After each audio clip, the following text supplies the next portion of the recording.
Peace, love, knowledge, and freedom, and welcome to another exciting episode of Frail Conversations. And today, as you've seen from the title, we're going to be talking about spousal energy. Now, this is necessarily not talking about marriage and weddings and all of that shit. No, I'm talking about spousal energy, which is an energy required for us to be in intimate relationships, right?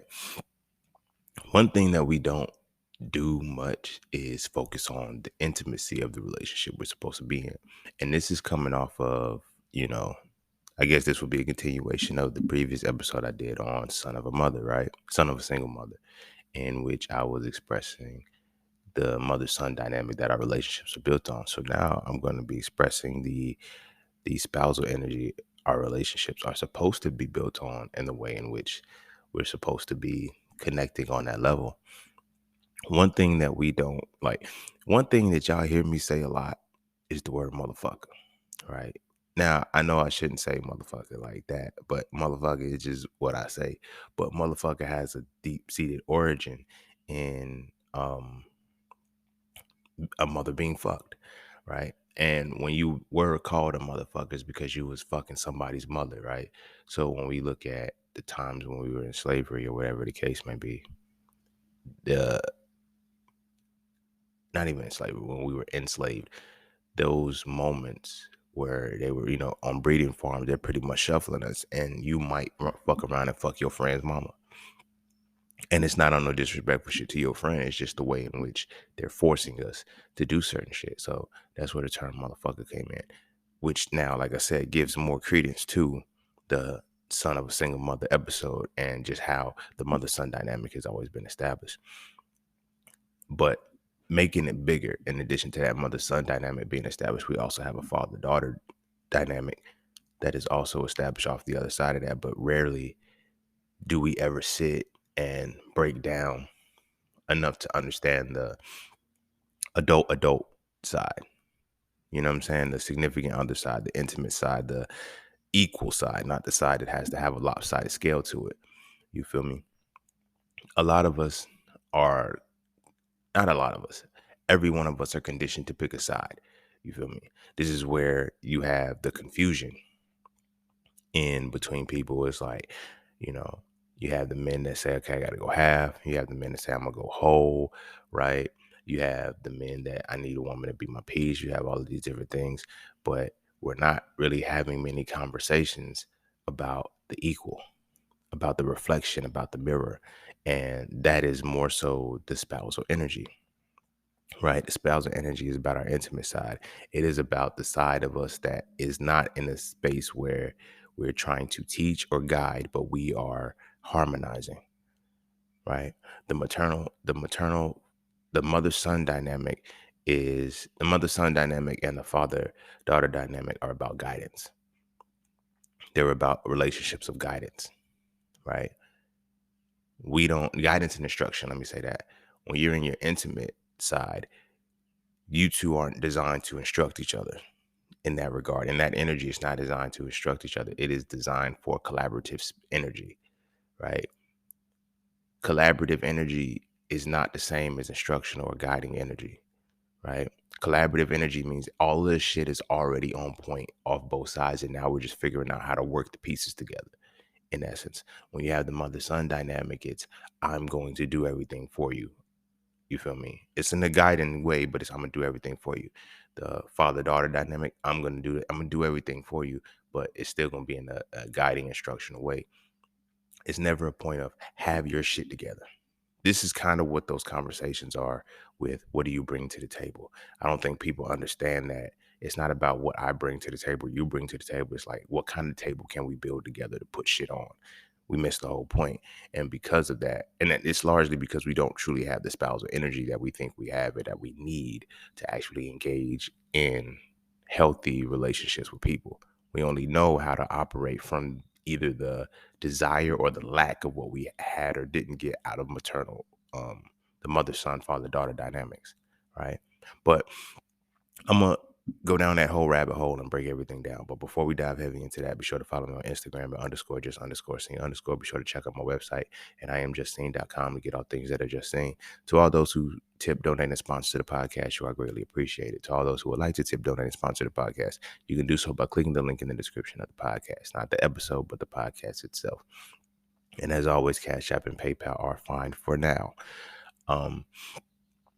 And you know the vibes. That's that for this and that's this for that. So we're going to take a quick break. When we come back, we're going to dive into So Frail Conversations, Spousal Energy. And don't forget to visit IamJustSeen.com. There, you can get all things Just Seen. You want to add the So Frail series to your library? Visit IamJustSeen.com. You want to learn how to master the markets for serious trading and investing? Visit IamJustSeen.com. You want to get your hands on some exclusive merch like tees, hoodies, coffee mugs, hats, bags? Visit IamJustSeen.com. Are you thinking about transitioning into the plant-based lifestyle? Visit IamJustSeen.com. You ever want to just chat with Seen about anything from simple advice to mentorship? Visit IamJustSeen.com.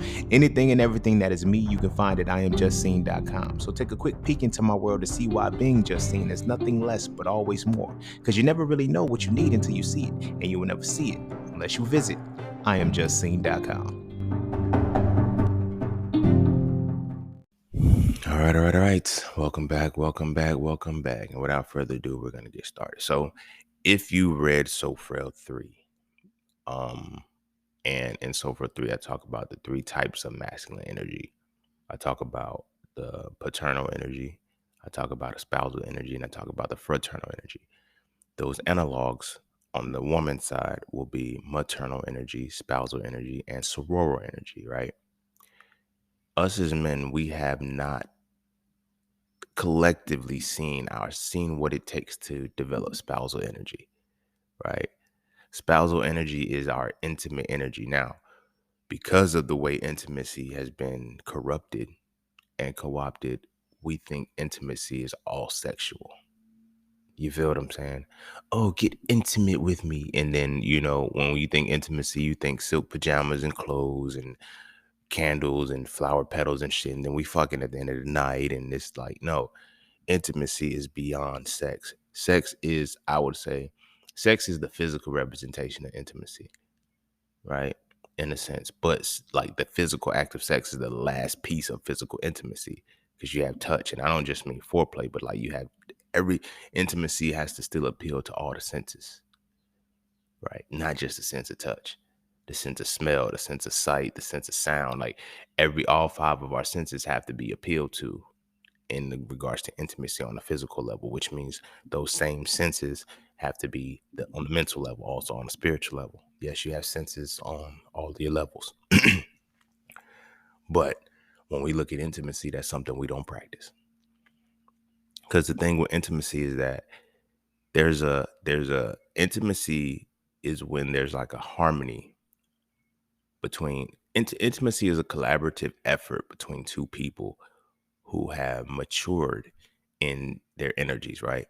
So like I said, in So Frail 3, we talk about the 3 types of energies, right? So we know that our paternal energy is the energy that makes us a father figure, right? Doesn't necessarily make us a father, but it's the energy that makes us a father figure, the instructional energy, right? Some of us don't know how to instruct people, so we haven't even matured that energy yet, so we shouldn't even be fucking with that. But that is our paternal energy. It is the energy that gives us instruction, right? And gives other people instruction, right? Our fraternal energy, that's our playful energy, completely playful energy, right? Now, our spousal energy, like I said, is our intimate energy. So that is kind of a balance between our fraternal and our paternal energy, but it still has its own individual distinction, right? When you're intimate with somebody, that means you're walking into a connection, not an attachment. You're walking with it into a connection in which you are completely open and or innocent to the situation. Now, innocence, we know, is when you have an objective view of something, right? For one, none of us can have it. The game is already fucked up for us to not have an intimate spousal connection with people. right? Your spousal energy is that energy that is intimately entwined within you to make yourself connect with another person. We don't have, all of us have trust issues. We're developed this way. A lot of men have trust issues, not because they inherently have trust issues or they've been hurt. Most men ain't never been hurt. And then the hurt that they got was some bullshit in middle school or whatever the case may be. They just internalize it because of social media, the music or whatever. But a lot of us are programmed not to be and to utilize our intimate energy. You feel me? Men and women. Like, you feel me? When we think about, we're encouraged to confuse and blur the lines between using our paternal and our parental energy and our, I guess, childish energy, fraternal and paternal energy. But we're programmed to always use those, to pick a side and choose one of those, right? But we're taught 100% to stay away from our intimate energy, which is our collaborative energy, which is the energy that we need to thrive in the most to change the world. So you got to think about the programming, right? If we look at the programming, there's no more, like, you know how they say, like, love is love, right? Love ain't love. And in order for you to truly love somebody in the right way, because with love is the power for betterment through correction. I said it before. You cannot correct me if you do not understand me, right? Intimacy requires a level of understanding. Now, we know the different levels of the mind: belief, knowledge, wisdom, and understanding, right? Listening is a form of understanding. So your intimate level, if you are not tapping into your intimate space and your intimate energy, you're not listening to your person. You won't listen to them. You'll hear them, but you won't be able to listen to them, right? And you won't be able to correct them because you don't understand them, right? Which means you can't possibly love them, right? So when they say love is love, love ain't love, because it can't be love, because in order for me to love you correctly, I have to understand you. And if I can't understand you, like, if we're from two different cultures, or you're from an oppressive culture and I'm from an oppressed culture, our shit ain't gonna work. It ain't gonna work because intimately we can't collaborate the same way. You see what I'm saying? But we've been convinced out of that, out of the logic of the natural connection we're supposed to have. Now, on that other side, it's also tainted, not just because of that, but because of the expressions in which we hear growing up. Our women hear it too, but mainly it's us. We've heard bitches ain't shit, money over bitches, these hoes ain't shit, all of that shit. We taught there's so many mantras of suppression that I call it. So for one, we have so many mantras of suppression that keep us from the intimate connection with the woman that we can't figure ourselves out because of that. Anytime I say, like, I'm running an ad right now, one of the particular ads that I ran is a piece out of Frail. I forgot which one. I want to say it's one or number two. I said a man will never experience masculinity until he learns to harmonize with femininity. Right now, it goes back into listening. If you can't understand what I'm talking about, then it's gonna confuse you. So a guy comments on the ad and says, everybody's all, if we act, I didn't say anything about acting more like women. I didn't say none of that shit. I said, if you learn to harmonize with femininity, your masculinity gets stronger. Now, I have already laid out the definition that masculinity is a spiritual, mental, and physical embodiment of the essence of synthesis and construction. When you understand how I define it, it makes sense why I say what I say. But if you're defining it as acting like, if we act like women, we become more like men, you miss the whole point. And that is the piece of the lack of understanding that keeps the intimacy broken. The ability to be intimate with women is broken. You feel what I'm saying? When I tell people, in having platonic women friends is a form of intimacy. So intimacy, like I said, doesn't have to be sexual. It is the closeness and the connection my ability to connect with people. My ability to connect with people. Why do we as men have an inability to connect with people? They say we're emotionally unavailable. We're like, because emotions are involved in our connections, but a lot of us emotionally unavailable or emotionally retarded, and we can't figure out why, because we're shut down from that faculty of being that. When they telling us, fuck these bitches, these hoes ain't shit, like, intimately don't fuck with a woman, but at the same time, we look at the wifey material types. Like, we don't want the hoes. We don't want the bitches. We don't want the motherfuckers that are equals. We want the motherfuckers who either we got to take care of or get to take care of us. Right? When we look at what wifey is maternal behavior, just like hubby is paternal behavior. We're not paying attention to that. You feel me? Your wife ain't your mother and never will be. But if you relegate your wife to maternal energy, this is what you got to look for. You feel me?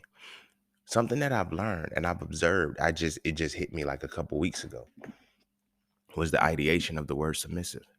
It makes sense now why biblical people and shit like that want, if you're creating relationships with either a mother-son dynamic or a father-daughter dynamic, it makes sense why women have to submit.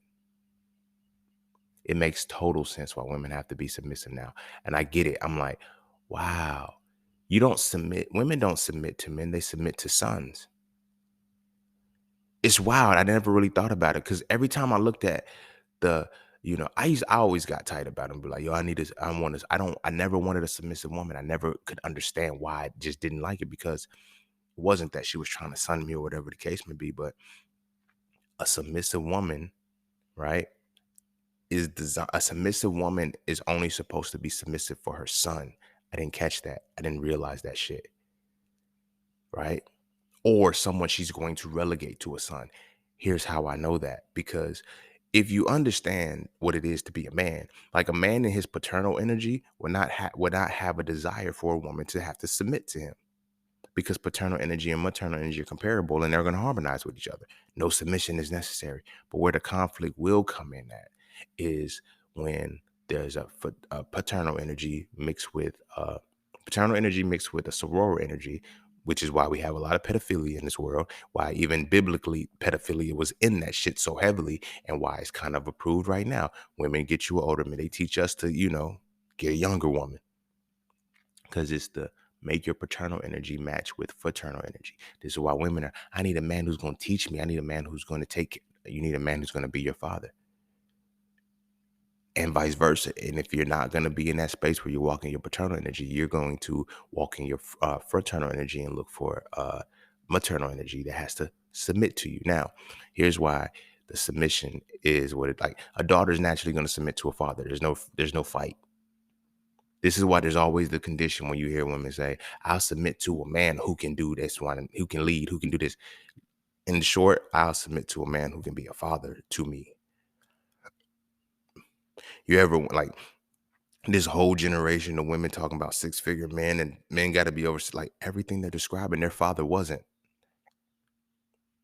Everything they're describing, their father wasn't, which is a lot more disrespectful than us on our part being wanting everything. Because a lot of the shit that we demand out of women is physical. Like, you can actually go to the gym or you can change all of that shit, but y'all want intangible shit that is like you either have to be born with it or not, and that changes the scope of it. But none of it is appreciated in the intimate space. I saw this tweet and it said, don't let some social media fool you. There's women who date men under 6 feet. There's men and women who go half in relationships. And it's like, y'all, that's because that is an intimate relation. That is a spousal energy between the two. That is not that is not a maternal, fraternal, or paternal, sororal, or a mother, son, father, daughter relationship. That is a adult relationship, which is the spousal energy. That's who we're supposed to be getting married to. But we've been convinced, like, but the natural dynamic, no, the nurtural, I ain't gonna say natural because it's been nurtured, but the nurtural dynamic of what it is that we think a relationship is gone to is one of those two dynamics. And those aren't functional dynamics for longevity in a relationship, because relationships don't require competition and they don't require lopsided dynamics. They require collaboration. So now when we look at the women who's, ooh, let me run your natal chart, let me run this, and they're telling us, let me get your birth chart and all of this shit so they can run it and they can see, are we compatible? We'll never be compatible. You'll never be compatible with a parent-child relationship, with the energy of a parent-child. So a lot of these women that are running these natal charts on these men, they're looking for fathers. They're not looking for significant others. They're looking for fathers. And this is the type of father they can't be compatible with. I realized that when all of the women who just had a problem with me as an Aries, they had a problem with me as an Aries, and that which they would have a problem with the Aries father, not an Aries, like, because look and say, how can women, like some women fuck with me, some women don't. And I look at how we compartmentalize the relationship without knowing we compartmentalized it. Because I was aware to this information earlier, but I never articulated or never like put it into words. I didn't know that the lines were being crossed. So when I approach any relationship with a woman, it's always been on the intimate space. You're my equal. I'm not your father. I'm not coming in as your father. You're not coming in as my mother. You're my equal.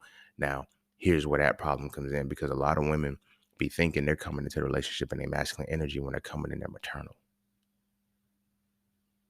It's not your masculine energy why you acting like that. It's your maternal energy, because you think I'm supposed to be your son. And it makes sense when I think about why so many women think men are naturally incompetent.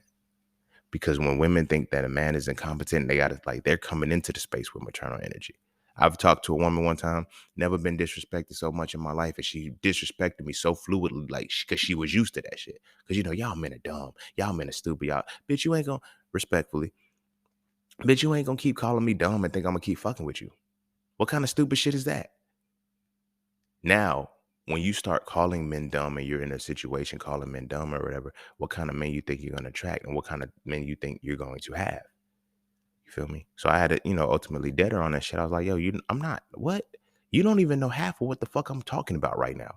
And you're making the assumption that I don't know what I'm talking about based off of the information you have and the assumption that men are stupid. You feel me? So they simultaneously want this mother-son relationship to feel good and vindicate themselves, but they need to have a father-daughter relationship. I just want a man who can lead. I'm tired of walking in my feminine. I'm in my masculine. I want to walk in my feminine. No, you want to act like a little girl. You want to act like a little girl. And us as men, we want that. Give me the dumb little chick who's like, you don't, because she can't call you bluff. My equal, someone who's not my equal will never be able to call my bluff. And this is not to say women are beneath me in any way, shape, or form, but if I intentionally walk into a situation with my fraternal energy, my paternal energy up, and her sorority energy on, and I'm not taking care of her.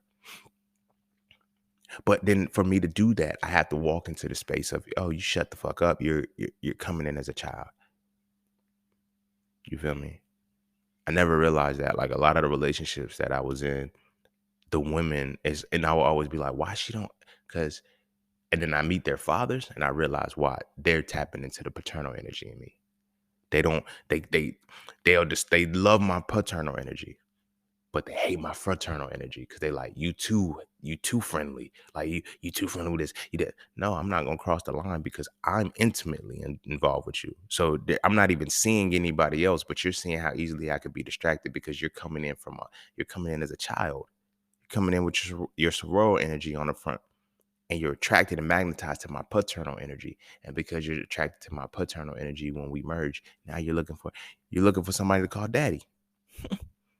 Like, we don't, like, everybody looks and critiques and criticizes men for like how we holler at women. Like, yo, what up, ma? Hey, yo, what's up, ma? We say ma, but like we don't say shit about women who call men daddy. Put a Z in front of it. That's zaddy right there. You understand off rip when she's calling you daddy and shit. It's because we don't really know how unconscious a lot of this shit is, but it's because of that energy space. That's what she attracted to. You feel me? Which in turn means that's what we exhibited, our paternal energy. This is why you can be mature with some women, you can be immature with other women, and you can be stable with others. Women get confused with us, and they be yelling at us and shit, talking about, yo, it took him. They be thinking it's them that catalyzed us into being better men. This next woman that we now involved ourselves with, we didn't have to have a parent-child relationship. That's why I got better with her. That we started collaborating.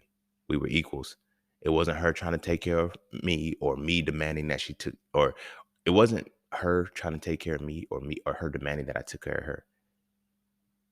You feel me? Because this is spousal energy. We coming into these relationships totally wrong. Because now when women say, I need a man who's going to protect and provide, it's different because we're still walking into the relationship. I have to start off being her father, which means everybody's going to be my children. And then, women ultimately have to go, I got to start off being like, women will tell you I have multiple, like, even they'll tell you that their husband is their son. Y'all ever heard shit like that? Because, men become that's another child too. That shows you already how you're already viewing your relationship. So every man that she involves herself with has to be a child. Now, when you step up to the plate and you are a motherfucker who's not a child, y'all are gonna bump heads. What are they gonna say? Let somebody love your mean ass. It ain't about letting somebody. People don't even realize some of the shit that they utter subconsciously because of how fluid it is. Like, let somebody love your mean ass is really a ode to let my parental energy control your childish energy, your playful energy. This is why motherfuckers cheat. This is why motherfuckers do what the fuck they do. You feel me? Because it's like you're being parental to me. I don't need that energy from my significant other. But you know how hardwired it is for that to be? Because when women get married, their father has to give them away to who? Another father. You're not. When we look at marriage, like everybody want to give up patriarchy until it's beneficial. Like when you actually look at the ideation of marriage, it was never beneficial for the woman. It was one child being given to pass between two different fathers. She's going from her biological father to her new father. This is why women have to submit in the religious text. That's why you got to shut the fuck up if you religious. And if you a man and you not making your women stay in a child space, you're not doing what your deity wants you to do. You got to make these motherfuckers shut the fuck up in the presence of men. This is why they can't talk, because it's two different energies. Because we don't understand the depths of the layered information we given, we can only understand it how we can understand it, which is from the surface. And so when we're seeing, oh, women are submitting to cement, this is why most of the men in these situations were with children. And if they weren't with children, they were with women who didn't listen. And if they were with women who didn't listen, they found a way to get them. The book starts off with Eve having to be pulled from the rib because Eve is actually in the what you call it energy, the sororal energy. She'll submit to Adam. Lilith wasn't in sororal energy. She was in maternal energy and partially spousal energy too, but mainly she was in maternal energy. And in her maternal energy, Adam being in paternal energy too, he had to be the one who's supposed to give instruction. I ain't gonna listen to, if I am in that paternal space, parental energy too, I'm not gonna listen to you about parental energy. I had to submit at some point. Now, when we're on the same spousal energy, we got to collaborate. So when we look at how that started off, Eve, you got to be shut down. And then you look at Psalms 91, a Proverbs 31 woman. Everybody, like, women don't understand what a Proverbs 31 woman is. It sounds good on paper, but a Proverbs 31 woman is a woman who walks in her childish energy, who becomes the child because she has to submit. She walks in her sorority energy for this man, while he walks in his parental, and he creates the father-daughter dynamic. Just read it. It's even a mother. The way Proverbs 31 starts off is a mother talking to her son, telling her son, don't get you a woman who has the maternal energy. Get you a woman who's going to submit to you. You feel me? So you're coming off either fraternal energy, a soror energy, or it's going to come off the other way, maternal energy, son energy. So either way, it's not going to be a spousal connection. It's not going to be a spousal connection. Right? This is why women have to be virgins. This is why it's because there's so many dynamics that I have to be the one who's always the one teaching you or leading you or some shit like that. Like, it's a fucked up world. It's a fucked up reality. And because that reality plays out like that, it translates into our everyday life. This is why our relationships don't work. This is the real reason why our relationships don't work. It has nothing to do with we just can't get along, we're not compatible. It's because we're walking towards the relationship in the wrong energy. All of the energies that we walk into now, naturally as men, not naturally, nurturally and culturally as men, we walk into all of the energies, mainly as fraternal. Some of us walk in as paternal, and then the ones who walk in as paternal, those are the ones who, you hear that, oh nah, my girl, she ain't gonna have to pay for nothing, but they end up being controlling. They end up being the motherfuckers you got to ask permission for. And it's like, oh, but he's a real man. He's this. No, it's not. He's a paternal energy and you're in sorority. This is why you can't go have fun. This is why he gets insecure. These are why all of these things that play out. And while women, they this is going to sound hard, but most bad bitches like father figures. Nobody ever put two and two together with that. But then if you actually sit and you talk to bad bitches, they got issues with their mamas, with their daddies. Every woman who has proclaimed herself to be a bad bitch, every woman who has, and walked in that bad bitch energy, there's been some kind of disconnect with her father. Some kind of disconnect with the parental figuring of her father. And the man that she's looking for is the father that she's always desired. Motherfuckers don't get that point.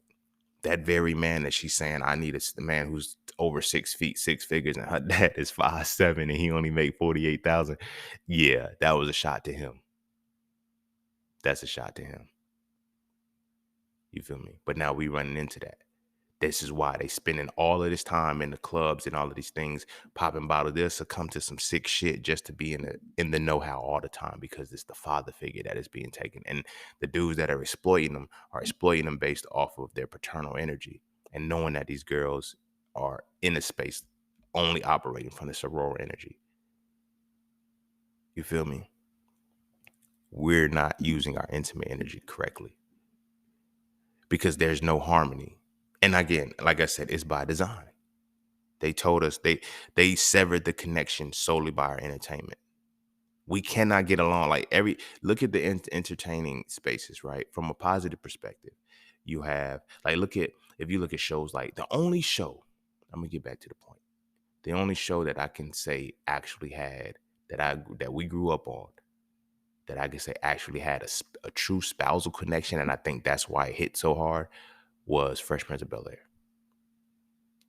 Uncle Phil and Aunt Viv, the dark, and I hate to say it like this because of how our culture is off colorism, but the dark skinned Aunt Viv and Uncle Phil were spousal. When they brought in the light skinned Aunt Viv, it wasn't that anymore. She played backseat. She was not his equal anymore. It was evident. It was definitely evident. Like, she didn't like it wasn't two people co-collaborating together. It was a father-daughter dynamic in that regard. Because then the light-skinned Aunt Viv, she was a lot like Hillary. You know what I'm saying? She was a lot like Hillary. Whereas the dark-skinned Aunt Viv, she was guiding Hillary a lot. It wasn't like, you know what I'm saying, they were equals in the sense of, you know what I mean? That was purposely written in there. I don't know if Will had anything to do with the writing on that part, but the depths of the writing on that part, even though she was replaced, was a lot different. You feel me? But outside of our cultural shows, that's the only one in which there was a balance that was equal. If you look at Living Single, you had fucking, well, you know what? I take that back, because if you look at Sinclair and Overton, they were equals. It wasn't one above the other. They were equals, but they were slow. It was wild. They were slow because the intellectual ones like Maxine and Kyle, they were just fucking and leaving each other alone. They wasn't collaborating on no shit like that. So those moments were teaching us that the intimacy, the level that you can work, either you're going to be extremely ditzy to work together, or if you are, it's just fucking. So they got us on the intimate level. It's just fucking. We can't be together because of whatever reason. Like, there's so many motherfuckers I know say I can't be with my friend because we friends. What? That's stupid. That's like, what? Whatever. But that's because of the way in which the energy connected. Nobody's ever connected intimately, so it seems difficult. Because it's like, where do I blur the line where I can be honest with this person, but I can fuck them too, and I can do all of that? That's the power of the intimacy level. It's a level of maturity that we don't have to have, right? And in that level of maturity, not being what we both want to utilize, we separate the ideation. So one of us is going to be immature now, one other one is going to be mature based off of which energy we decide, rather than both people being mature. You feel me? So like I was saying, we don't have many shows that showed us the intimate side, which in turn translated, because I'm not even talking about the shows, but art imitates reality. Because in our own households, we don't have the intimate connection. We don't watch an intimate connection. We watch a mother-son dynamic or father-daughter dynamic. Because the parents themselves hide the intimacy, because intimacy is relegated only to sex. You feel me? We don't necessarily like everything that is supposed to be intimate, that is supposed to keep people together. Children don't see it from their parents. I mean, yeah, you might see them kiss and hug on each other, but again, that relegates the intimacy to the physical affection that is sexually triggered. So we think, oh, when I'm being intimate, oh, I'm kissing on you, and and then it's gonna lead to sex because those are the things that lead to sex. So that's how our intimate spaces intertwine. But intimacy is not that. Intimacy is being. Intimacy is the openness and the vulnerability to see everything about a person. That's it. You feel me? We've relegated it to sex. Really think about that. So now, because we relegated it to sex, a lot of us got trust issues and shit, which makes us not open up. And because we don't open up, we are not able to be as vulnerable as we need to be intimate, right? We're conditionally intimate. And again, we think intimacy is candlelight dinners and foreplay and shit. No, that is seduction. What we think is intimacy is actually low-key seduction and getting some ass. Like, yeah, I'm gonna listen to you, gonna candles, I'm gonna rub your feet and everything. We're gonna have an intimate moment. No, it's gonna be foreplay. I'm gonna get you in the mood so I can fuck. No, intimacy is when intimacy runs deeper than that because it's like, am I still able to keep the poker face and be able to stand strong and stand firm for you when you're telling me you're losing your shit mentally? You feel what I'm saying? Intimacy is, am I able to still be there for you when you hit that spiritual awakening and you don't know which way to go because life is now sending you down a different path that you originally started. And now you got people ostracizing you. You don't know which way to go. That's intimacy. Are you going to leave me in the cold too? That's intimacy. It's not just fucking. We need to really understand what it is. Like there's a running thing that they say intimacy is a, play on words or whatever. It's like into me, see into me. We can't be intimate with people that we got our guards up with. We can't be intimate with people who have their guards up. But rather than actually accepting that, we try to knock walls down. We don't accept the walls that are up and just say, hey, I can't deal with this. You feel me? I can't deal with this because I can't be intimate with you. No, this is a challenge now. And I'm going to make you intimate by knocking your walls down.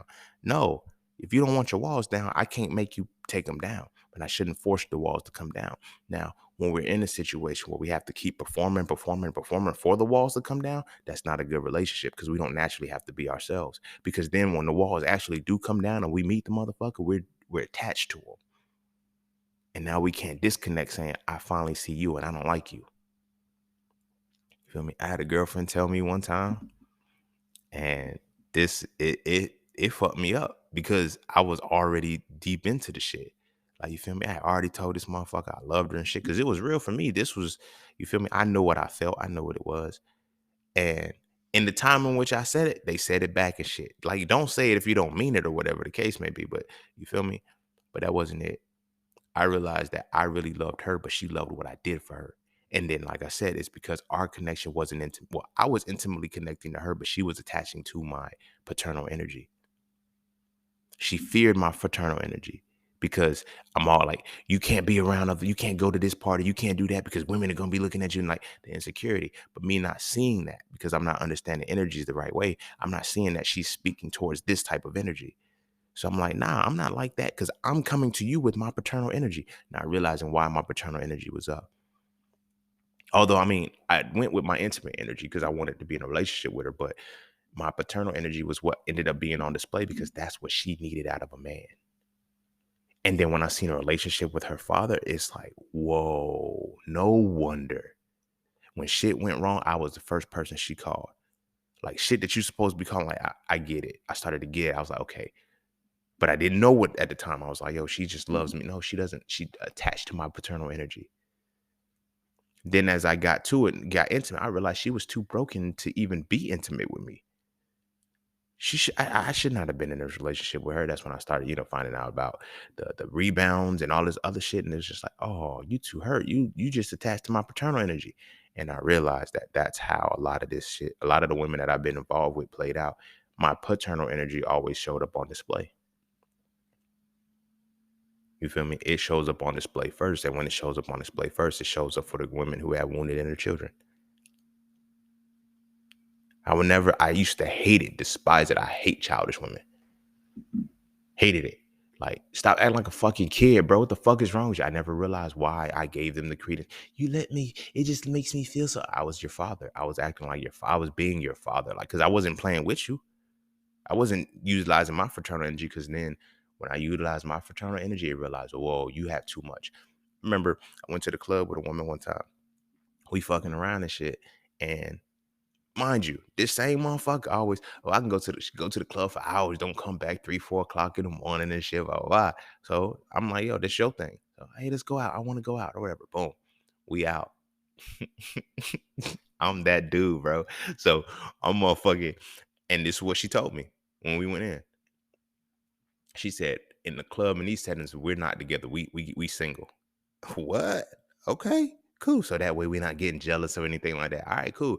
I don't think she anticipated how raw it was.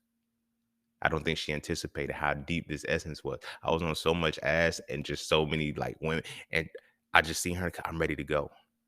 How you ready to go? I've seen you stay in this bitch until whenever, and now you're ready to go because you see me shining on that ass. But then I realized what it was. Now I can realize what it was. Like, you can't have fun. You can't have fun if your parents are having fun in the situation. Tell me that. If your parents are having fun, how you having fun, you feel a type of way. Now your friends on the outside is like, yo, your parent, yeah, they cool as fuck. Now you mad. But see, that's how she attached to me. She attached to the paternal energy in me. I didn't catch it because I didn't even know what the fuck was happening. I just knew that this is how we connected. So if she connected to my paternal, that's why I connected. And in the time, I'm telling her, I'm like, yeah, because you make me live again. You make me feel like you invigorate me. You make me want to play and shit like that. Nobody should turn you should be able to turn that on. You feel me? But the fact that it's like I'm telling her verbally that it's because you brought the soror energy back to me, and I'm giving you the paternal energy. You feel me? You helping me realize that I can have fun in life. I can, like, no, there's not there. I should not have been in paternal energy. I should not have known that that was an energy I can move and maneuver when I need to. You know what I'm saying? So because of that, even though that's what she now, here's why I'm saying it like that. That's what she connected to. So even though I entered the relationship on some intimate level shit, what she connected to was what was brought out. We have to pay attention to that too. If you're in a situation where when the relationship starts off, you good, everything's equal, then suddenly the dynamic shifts. If it shifts to one where you always have to answer every question. Like, a lot of women be getting frustrated when we don't want to answer their questions no more. It's because I'm not your fucking father. But you're still desiring that paternal energy, that instructional energy that you had that you can't find. You see what I'm saying? You're still looking for that. Now, what the person attaches to and what you attach to is what you bring out of that. I don't care what you enter it at. What y'all attach to or what y'all connect to, but what y'all attach to in the other person is the energy that that person brings out. So now when people be like, you brought the worst out of me or the best out of me, whatever the case may be, I brought the necessary energy out for us to attach together, right? Where the dynamic comes in and it fucks up. Whereas men, when we connect to women and they automatically, women are going to attach to our paternal energy, especially if they're in a space talking about protect and provide. You don't have to go half, and like, you already know you're going to largely going to attach to they're going to attach to your paternal energy, which means once they attach to that, that's what they draw out. Attachment is a parasitic relationship. It's mutualistic in a way, however you choose to look at it, but it is parasitic. It's a parasitic relationship. What you attach to is what's sucked out. And then that's what the bridge is, right? So when women connect to us on that type time, they're automatically going to bring out our paternal energy. We're not having fun anymore. We're not going to be intimate. This is why we have the problem. I'm not going half. I'm not protecting all of these crazy. Because now we understand on a deeper level, we might understand why we say we're not going to protect these women. Because a lot of these women that are saying they want to be protected are reckless as fuck and will put you in danger. You feel me? I've never seen a woman ask for the protection and not be doing wild shit for the most part. You feel me? I know this is gonna sound morbid, and if the women are listening, they shouldn't, because it's just a real conversation. This is gonna sound real morbid to say, but a lot of the women who want to be protected put themselves in situations that they're not protected. They know this environment is bad for them, and they still want to go. Now, I'm not saying the people who get caught up in some shit that they weren't supposed to be in. And I'm not trying to be in the space where I'm saying, oh, it's their fault. She should have been, what was she wearing and everything. It ain't about what you was wearing. But at the same time, what did you attach to? What did you attach to in this space? And now you want somebody to clean up the mess. Like, that's another piece to it. Some women, and this is what we're trying to vocalize without being able to vocalize. I just hear what they be saying. It's not that women, like, some women are liabilities. On one half, you have women, we have sister circles telling women that they're the prize. But what type of women are they telling that they're the prize? The women that are tapping into the sororal energy, all playful energy. You're telling a playful motherfucker that they're the prize, and these playful motherfuckers are attaching to paternal energy. So now, when they say, oh, you're fucking up good men, they're not fucking up good men. They're fucking up the paternal energy of a man, which is the energy that stabilizes households. Maternal energy builds homes. Paternal energy stabilizes households. What's being fucked up is the energy that builds homes and energy that stabilizes households. That is completely being drawn out, because those two energies are designed only for children, not for adults. Those energies are reserved for children, not for fucking adults. But we start off our relationships in those energies, in one of those energies. So if the woman is attached to us for the paternal energy, she's going to be looking, oh, just take care of me, protect and provide this. Now you're being guilted into maneuvering through your paternal energy with her when you're not supposed to be. With your energy with her is supposed to be your intimate energy. You feel me? Off the other side of that, if she's dealing with you, like I said, and this on some protect and provide shit and this, that, and the third, and you gotta have I got my own. Like, it's weird how I hear women say shit like, yeah, a man has to match what I have and then give more, and then everything is mine. Because you want a father figure. You want a father. You want that paternal energy. That's it. And men peep that. I'm not your fucking daddy. But women are in that space. Now, here's why that is problematic, because a woman has to find a man who has paternal energy to like that. The men who say that's a problem, it's like, yo, you're coming to the situation either in an intimate relationship, intimate energy, spousal energy, or through your fraternal energy, right? Your playful energy. Now, when you in that space, yo, we got to be equals. You trying to play, I'm trying to play. That's it. That's fraternal and shit. But intimate is like, now it's like, oh, you're not taking care of me. No, you need to collaborate with me. We'll take care of each other when we collaborate. You take care of me, because that's what a good man does. That's what a father does. And because we've never seen the intimate relationship between a mother, because it's always hidden. You feel me? It's always hidden. At least the good intimacy. We know when they arguing. Motherfuckers can't hide arguing, but they can hide the good shit so well. Like, why? That's backwards as fuck. Because of conflict resolution, all that other shit ain't there. But anyway, that's just one dynamic. If she approaches you on that, chances are what she attaches to is going to draw the paternal energy in you. Is that going to deplete you? You feel me? Is that going to deplete you? Oh, if a man got this money, like, you got to realize you're dealing with a woman who's looking for a father.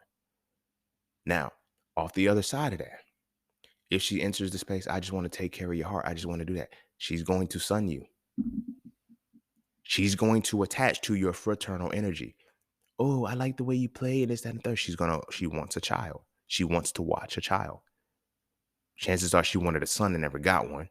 But more than likely, it's because she has that maternal energy, and that's what she wants to attach to. Now you have to do what she says. You have to listen to everything she says, everything she does. Now, that attachment piece is not coming in because there's no collaboration. There's only guidance and instruction. Hey, bro, for real though, at some point, we got to stop talking to women about masculinity and start talking to each other about it. And I mean really talk to each other. Not as enablers and co-signers, but as men trying to reach the pinnacle of our essence. And that's what the So Frail series does. So Frail 1 is the definition. So Frail 2 is the acknowledgement. And So Frail 3 is the resolution. If you rock with the Soul Frail Conversations, I can guarantee you will rock with the Soul Frail series of books. So visit IamJustSaying.com right now so you can add the series to your library. I promise you will never look at masculinity the same again, and you're going to stop wasting your time arguing with women about it. This is a conversation that men need to have between men, and it's time we start having this conversation now.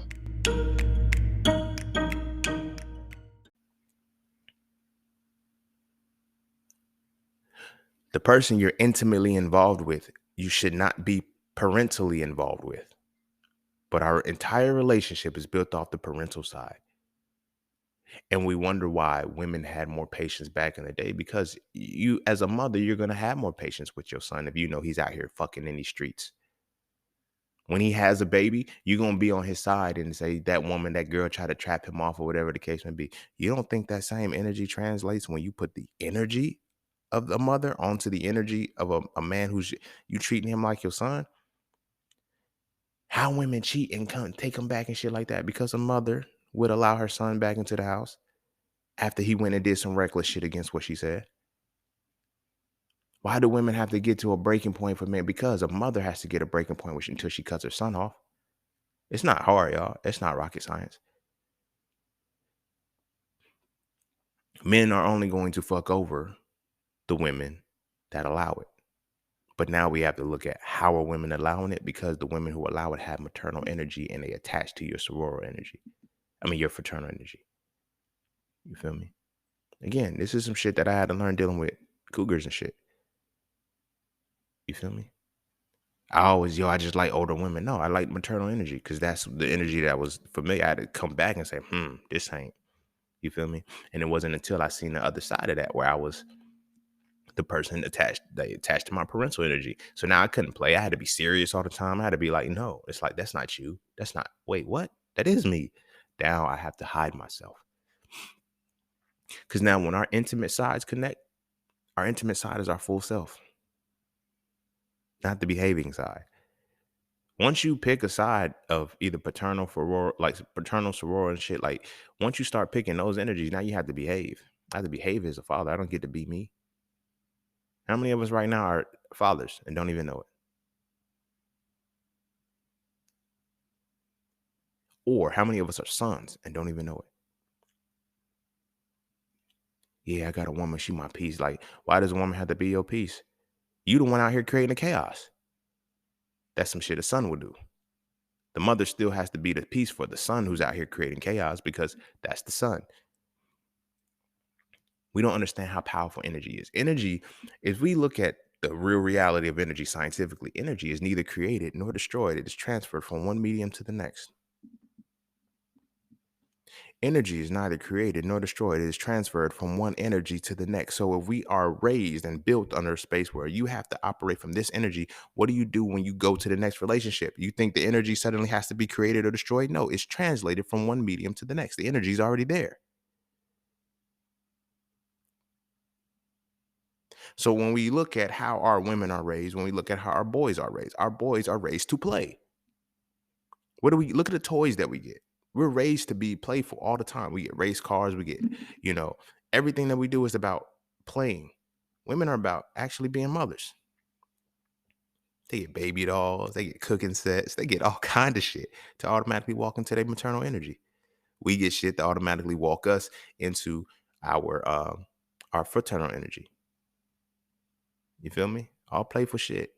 Some of us get tool sets and shit when we're young, but for the most part, it's, we're not taught to walk into our potential because boys will be boys. But you see, the boys will be boys, but the girls got to be young ladies. It's set right, like it's defined right there. So now when you tell me, well, women mature faster than men. No, they don't. No, they don't. Women are matured faster than men because now when you had the impetus of, oh, women are guided into maternal energy off rip because you have to grow up to take care of a home.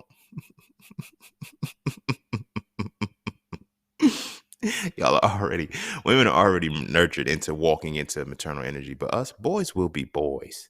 Let the boys be boys.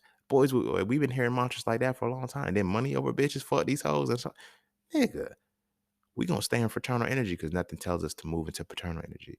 And then we don't have paternal energy until it's time to have a child. This is why men, we don't because paternal energy is the maturest energy we have, right? That is our fatherly energy, right? None of us tap into that energy until we have a daughter. We got to use that energy before we get there. This is why the epiphany hits. It's like, oh, damn, I finally realized how fucked up the world was for women when I had a daughter. Imagine some niggas don't even have daughters, they have sons. That epiphany never goes off. Even while they're married to a woman that they're digging out every night almost, she's having their babies, and they still can't fathom what the hell is happening right now. Because our paternal energy, sorry, does not kick in until we have a daughter. Women's maternal energy is already active. Our paternal energy doesn't kick in until we have a daughter, which means that we don't have the same instruction, same patience, same guidance that we, you know what I'm saying, necessarily need, unless it's kicked in when a woman attaches to our paternal energy. And then now it's enhanced. Oh, he's such a mature man. So the point that I was making with that, when they say women mature faster than men, there's no possible way, especially if we consider that episode I just did on the education system, right? People the same age can't, there's no possible way that women can mentally be more mature than us. If the education system was already designed not for people to think, but only to be good workers, so on par with the same shit. Same shit is going into our heads to develop. Like, how in the fuck are y'all maturing faster than us? You're not. You're told you are, because you are matured, because you're told to walk into a different energy that we're not told to walk into.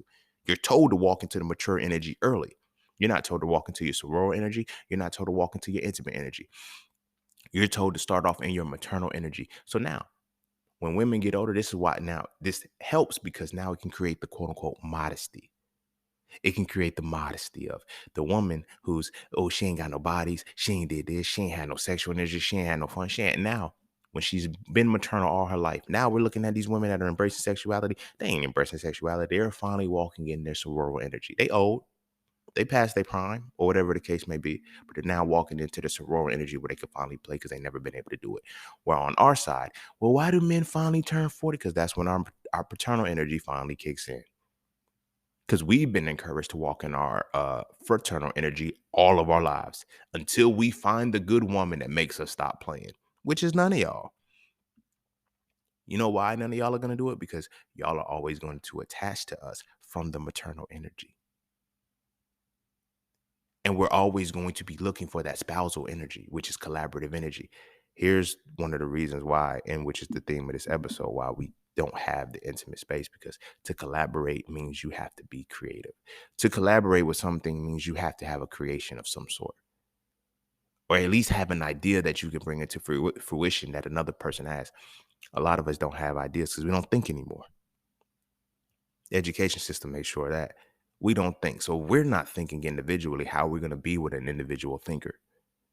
And then when two individual thinkers come together, like, we collaborate, they say, great minds think alike. Even the Bible says that when two or three come together in my name, I will be there, because it's God consciousness. But you have to be willing to think about the shit. That's intimate connection. Now, when we have this disconnect where it's like, it's all about reassurance and advice rather than collaboration. When you have the maternal energy merging with the fraternal energy, is listen to her. Your wife is always right. Make this turn.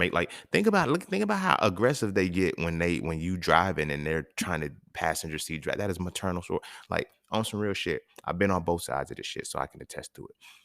When a woman has led with maternal energy, and that's where our connection was, maternal, fraternal energy and shit, she tried to tell me what to do at every single turn. Now, it clashed because it's like, yo, shut the fuck up. You don't know what you're talking about. You're wrong.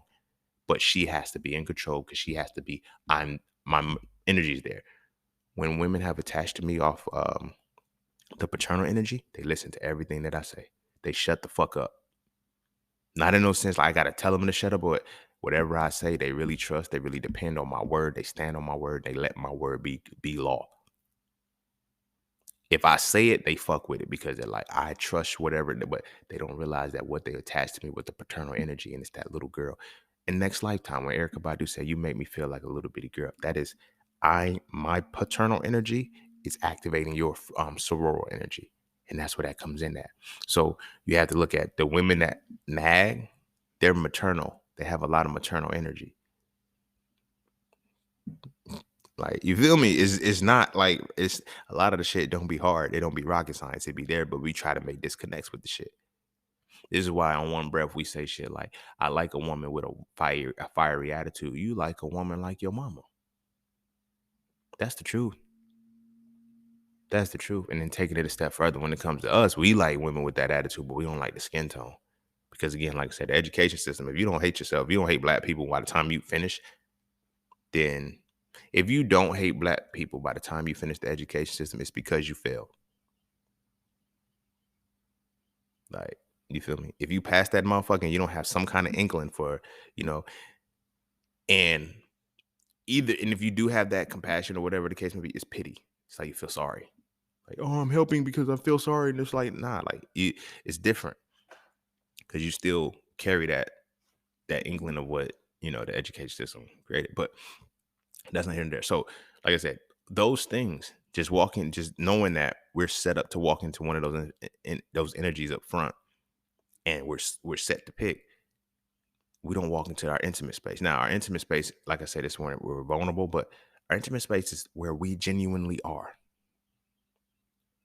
Because in life, we have three forms of who we are, right? We have the teacher, which is paternal, which is the parental energy. We have, which is maternal and paternal. We have the student, which is sororal and fraternal. And then we have the individual, right? I'm saying the individual because I don't really know a word that's between teacher and student that fits. I could say scholar because scholars you're simultaneously teacher. I'll say it like that.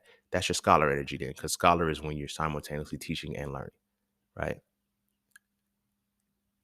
That's where the harmony is. That's where the intimate relationship is, where you're simultaneously teaching and heart. Now, the reason why we don't have any relationships is because we have been programmed to be. This is the real reason why none of our relationships work. And the reason why I'm saying none of them, because of the conditioning in which, like, some of them, the tolerance, we just have a deeper tolerance with each other. But not many people are, because we look at what it means to be equally yoked. People think equally yoked means that I believe the same shit. A true relationship is built off of like mind, like body, like soul. I had a friend I used to say that to all the time. I said, she was like, yo, you're going to be single forever if you still follow that philosophy. No, I'm not. Like mind, like body, like soul, because that's how a relationship is supposed to be built. Because I can't collaborate with anybody who's against that. You feel what I'm saying? Now, when we are in relationships where, like I said, I approach every relationship like that, right? But now what people attach to is different. That's why you have to understand the difference between connection and attachment. Connection can only come when you know who you are. You know where your power source needs to go, and you know what power sources don't need to feed off your energy. But when you don't know that, you're just going to attach to what, you know what I mean? You're going to get drained because it's going to be one-sided. You're not going to be at a space where you're, even flow. So knowing who you are mentally, physically, and spiritually, and then being able to go into those spaces where you are, that's who you find your significant other. We are in a space where it's like, I just need to find a motherfucker who I can take care of. No, that's not who it is. You have to find somebody you can take care of and who can take care of you. And that's when it becomes intimate, because it's like, now, what things do you have that need care? That's what the intimacy is. What things do you have that need care? Not what problems do you have that need to be solved or need to be fixed. What things do you have that need care? Care doesn't necessarily mean that I'm always solving your problem. It means that I see the totality of who you are and I am aware of your entire essence. So I take care of you, and not take care of you in the sense of I'm going to, just always be there to, like I said, solve your problems. No, it's like in taking care of you, there's little things that taking care of somebody doesn't always have to be solving negative shit or fixing negative shit. It is enhancing positive shit. That's taking care of somebody too. You feel me? Without having to be told the shit. And it's like, not in the sense like I feel an obligation. I would keep it simple like this. If I'm sitting down, let's say me and my lady sitting down, she got a feed across me or whatever the case may be. Now, this is taking care. It's going to be funny, but it's taking care. And I'm looking at her toes. It's been a while since she had a little manicure, whatever the case may be, whatever. One of her toenails is like extra long. I clip it. That's taking care of somebody. You feel me? And I'm gonna take it a step deeper because if I know that she gets her toes done at this particular time on these particular days on a regular basis, and it's like, okay, you pass this shit. Okay, let me until you get your shit. Like, this is how you take care of somebody. It's not like, oh, everything is negative, so I have to try to bring the positive to it. No, taking care of somebody is providing attention to what is important to them. In order to provide the attention, intentionally provide attention to somebody, to something that is important to somebody, you have to know that person. You feel me? I was in a relationship and I received an award. And I wasn't going to go to the award show because I didn't know I was getting an award, right? But the person presenting the award to me called me and said, "Hey, what are you doing?" "I'm chilling." They're like, "You gonna be at the show tonight?" No, I had not intention to go. And it was just, "All right, I'll see you there." And I was like, so it was an advisor. So I was like, "All right, I'm gonna go." So the woman I was talking to at the time was like, "You just told me you wasn't going." I know I wasn't going. "Oh, so she say jump and you gonna jump." Well, I mean, this is my advisor and this is something that I do as far as like development in the, you know what I'm saying? Whatever, motherfucker spazzed so much that it fucked up my whole mental energy. I didn't even want to go to the event. Right. No, I got dressed. I went to it, but it's like voicemail after my phone and shit like this and blah, blah, blah, blah, blah, blah. So I'm like, all right, bet, whatever, whatever. So just before they call my name, I leave because that's how fucked up it made me on the inside, shifted my whole energy. Right. So I leave. And the lady, she's, she presented me the award. This was Distinguished Leadership of the Year award. Nobody got that award but me. I was the only one to get it, and I couldn't even receive it. Right? The girlfriend afterwards was like, "Oh, I'm so sorry. I didn't," because you only thought about yourself. But you only have to think about yourself when you're in a paternal sorority relationship. When I look back at the situation, it was like, yo, I was disappointing her like her father did.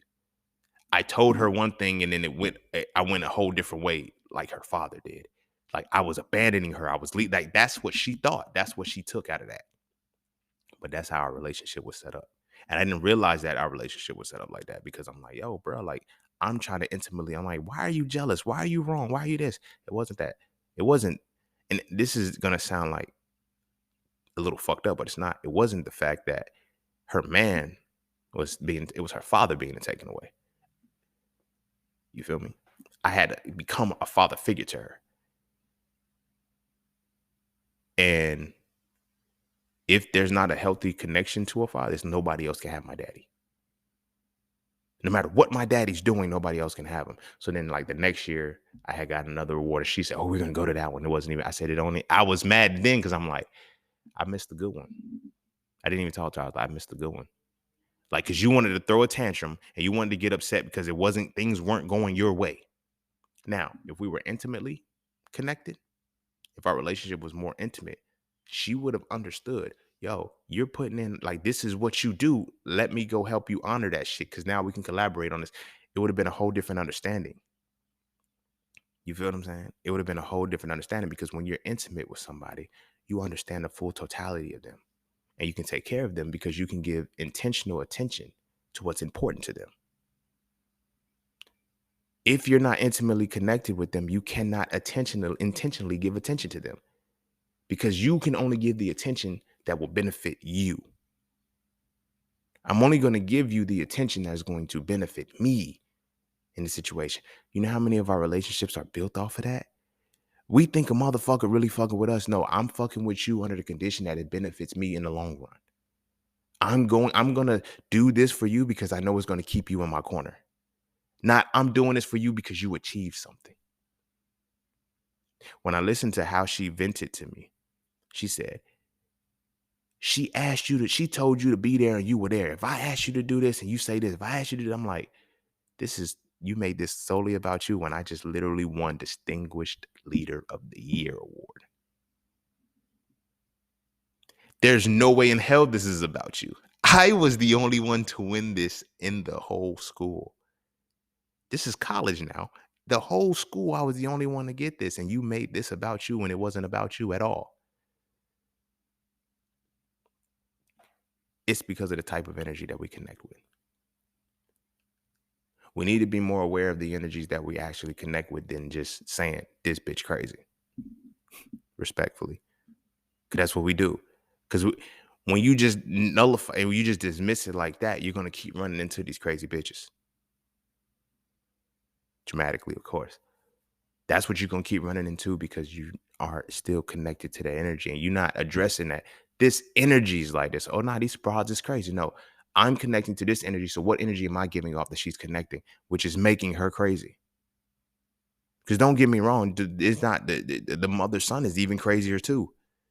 The mother son dynamic is just as crazy too because now you feel like the mother feels like you have to that mother energy feels like you have to listen to everything that I tell you, even if it's at your own expense, because it's at my benefit. Nigga, no. But that intimate energy, it allows you to be free.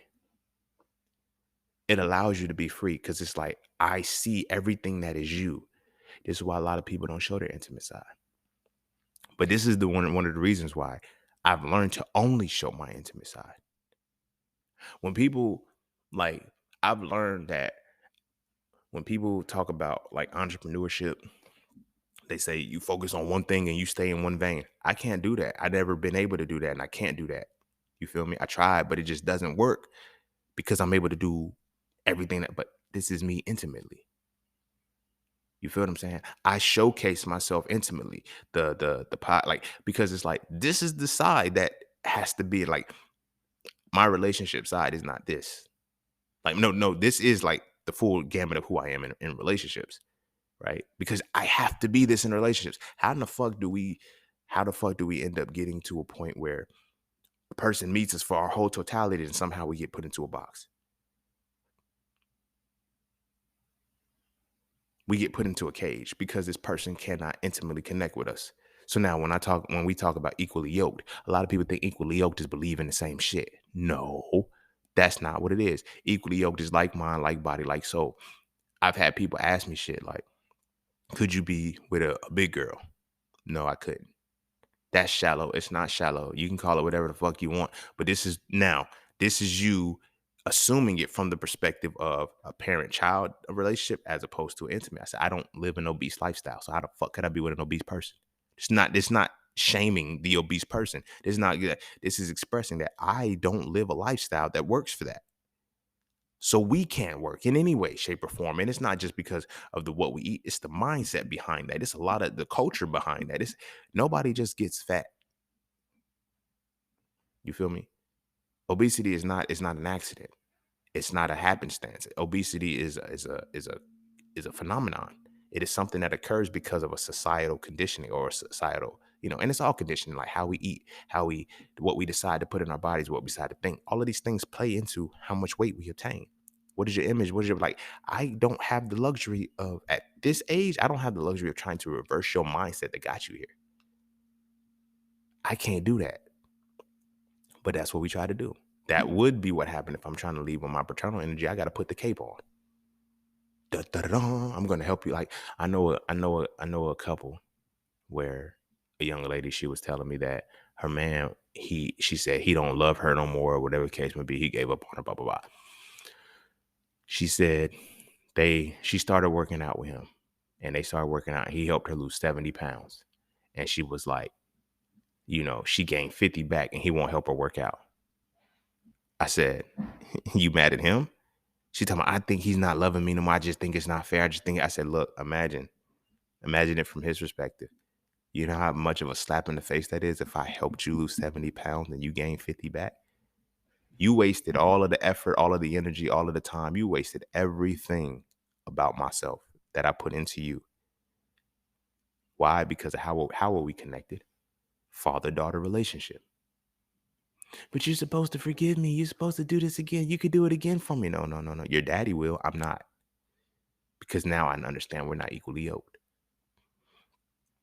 Equally yoked is like mind, like body, like soul. It's not going to the same church. It's not reading the same books. It's naturally, if we're like-minded, right? Like mind, like body, like soul. If we know that the mind has four phases: belief, knowledge, wisdom, and understanding, that means that entire process is similar to us. Like we analyze information. Like, are you just stuck at the level of belief and you can't get to the level of understanding? How are we gonna have a like mind? If everything, all the information that you have is because you believed it, and all the information I have is because I understood it, how is our relationship going to work? It's going to be lopsided. Somebody's going to be the leader. Somebody's going to be the follower. Somebody's going to have the parental energy. Somebody's going to have the childish energy. But when we both have understanding about what it is that we're experiencing and that we're talking about, now we're able to move in a certain way. I remember I had connected to a woman on a relationship, but this one was more paternal, sororal energy, and she was into astrology. I had not, gotten into it that deep. So I started getting into it. And then it's like once I started learning, I'm thinking, oh, like mine. She got mad that I knew it more than her. Because now I don't have anything to stand over you with. I don't have anything that separates me from you, whoever the case. Like, what do you mean? Like, you were never supposed to, like, you're not me. So what do you mean you don't have anything to say?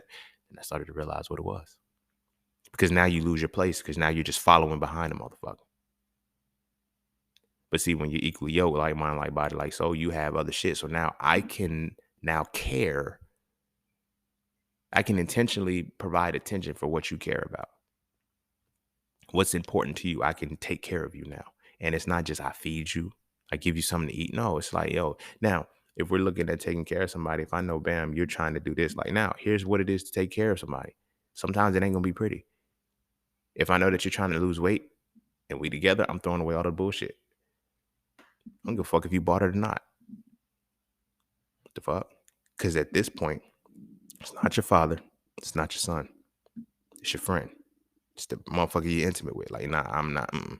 I know what's important to you. I know what's important to you, so I have to give that kind of attention to it. I've had people who, they don't, I'm intimately entwined with anybody. So it's like, why did you tell me about this? Oh, because I know that you don't involve yourself with it. So there's no point in me mentioning it to you. Why would you? How do you know? Because I know you. I understand who you are as a person. This doesn't fit within that understanding. You don't know that. I do know that. Then I, do it to him or whatever. Oh, nah, I wouldn't have. You feel me? You just want to be in a loop. Some people just want to be in a loop so much they don't even pay attention that the loop ain't for them. Let a motherfucker tell you when you're not in the loop and listen. Don't assume out of arrogance, oh, I could be in that loop. No, this loop ain't for you. Why? Because I am intimate with you. I understand what's important to you. And now I'm going to be intentional with the intention that I give to you on certain things. You feel me? We get so wrapped up in the thought that counts when it's not really the thought that counts. This is what I want this motherfucker to have. I don't care what this motherfucker tells me they want. You feel me? So many of our relationships are built like that. I'm not listening to what the motherfucker's saying. I'm listening to what I want this motherfucker to project. That's it. So that's why your relationships can't be intimate. Intimacy is a very powerful thing because it's when it extends beyond sex. But intimacy has to begin with you knowing who you are. The eyes are the windows to the soul, right? Which means that every human being as a soul is just a reflection of who we are, right? The better you're able to understand yourself, the better you're able to see yourself in the mirror. You see what I'm saying? When you know who you are, and you know everything about yourself, you're able to see yourself better in the mirror, which means that you're able to see yourself better in totality in another person. You see what I'm saying? Once you master that, that's how you walk into an intimate space. Intimate space is not just about sex. It's not.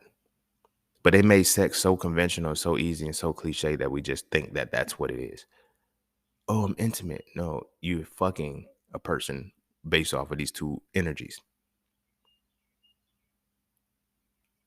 You feel me? You got to make sure you're fully operable in all energies and you're only building relationships off of the intimate energy. But again, this requires you to understand yourself. There's no way you will ever be able to understand anybody else if you can't understand yourself first. Most motherfuckers don't even believe in themselves enough to understand themselves. So how the fuck can you even understand yourself enough to believe in somebody else, to get to the point of understanding them? Because we believe in so many outside sources and outside entities that we don't even believe in the entity that is within us to be able to develop these things. So now other people can tell us about ourselves. This is what you are. This is who you are. No, no, no, no, no. This is how our energetic interaction happens. And this is what catalyzed out of that. Don't box me into all of that shit, because that's not who I am. You feel what I'm saying? When I look at the time I cheated and any times I almost cheated, it was because like I always say, it would have been a fuck up. It would have been a fuck up. Like I would have leveled up after cheating, but I didn't cheat because of the stigma of cheating. But when I look at really what it was justified because if I would have cheated, it was always on the women that I was cheating with was on some paternal, it was on some intimate shit. Like we had an intimate connection. You feel me? We had similar degrees or similar majors or whatever the case may be. But the women that I had to, like, we were completely opposites. And they telling us opposites attract and they neutralize each other. We don't get that part. This is why when we look for the opposite, we can't look for what's exactly like us because then we have to collaborate with it. You know how easy the relationship is when we collaborate with ourselves? Imagine this, right? Perfect example. Perfect fucking example. Goku and Vegeta. Goku and Vegeta. When they finally took the Patara earrings and merged, the Elder Kai was like, it's a union of rivals, right? He said, this is so, the union of rivals is so powerful because they fill each other's gaps and they know each other.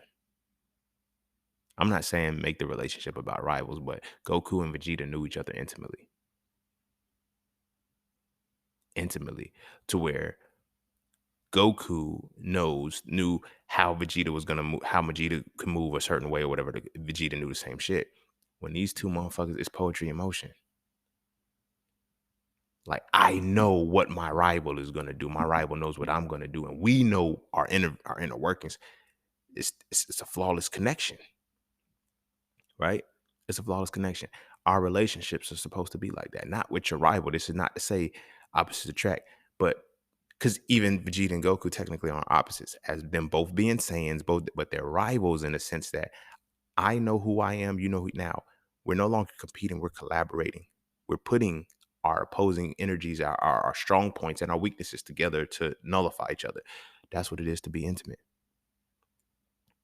You feel me? I have to know myself so well that it's like, whatever you lack, I'm right over your shoulder. If I'm on track, mommy be keeping me closer. It's it's that. It's that energy to where we're so intimately entwined. It's like, bet I don't have to do everything, but what I can't do, you can, and you do it well. And you don't have to do everything, and what you can't, I can, and I do it well. And then the things that we can't do together, we're able to collaborate with each other because we're able to harmonize and know how each other work and give it back to each other and figure it out together.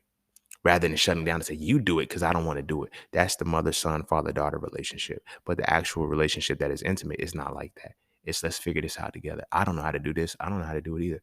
So when you're in that father daughter dynamic or that mother son relationship, it's either I don't know how to do this well. You're the only one who's supposed to do it, so it just won't get done. You know how frustrating that is? You can't build like that. But see, when we're in an intimate space, we can't be truly intimate because we have to be taught to be performative. So you ask a man, what is a good man? They'll give you all the tasks he's supposed to perform. All right, cool. We know what a good man is. What is a good you? Because I don't give a fuck, like, you know what I'm saying, what a woman tells you a good man is, you think you can be it. What is a good you? Because now you have to find a woman who's looking for you, a good version of that.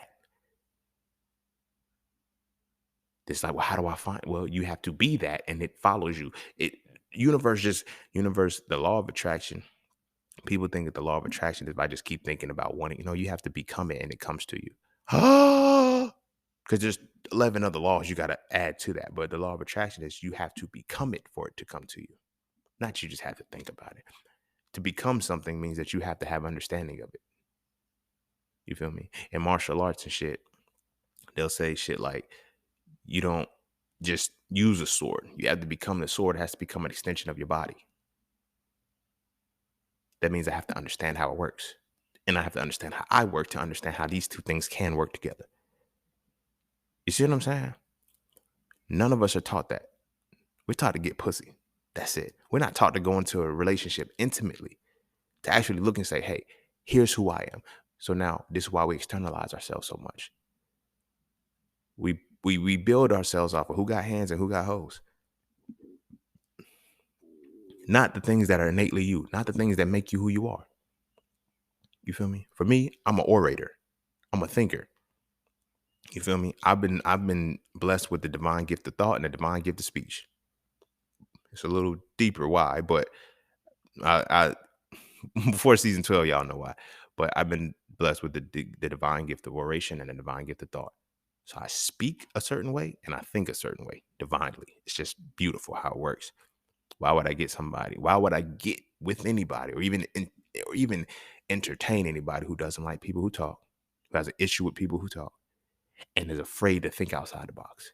That's gonna cap me off because now I have to walk on eggshells around you. You feel me? This is one of the reasons why I don't. This is why I try to put myself on display as yo. This is who I am fully, not partially, not a little bit, not this is what I want you to know. No, this is who I am. Oh, you said this and you don't agree. Cool, but that's who I am. I get it. I get it. I am not in this world to behave. I am not in this world to be obedient to anybody. I am in this world to create and collaborate. If I can't do any of those, I leave the situation alone. If what we bring to this table is nothing more than children, I can't fuck with you. Children should be the final physical manifestation. Can we create anything spiritually? Or do you have a cap on them because of what you believe in? Can't fuck with you.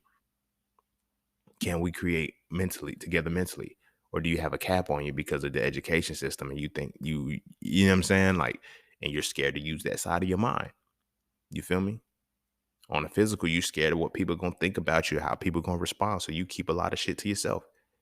And you're scared to show shit to me because of how you think I'm going to push you to do it, or you think I'm gonna judge you, or whatever the case may be. I don't need that. I'm not in that space because I know how to intimately involve myself with somebody. So when I'm intimately involved with intimately involving myself with somebody, when I gift you things, I'm not gifting you things that I want you to have.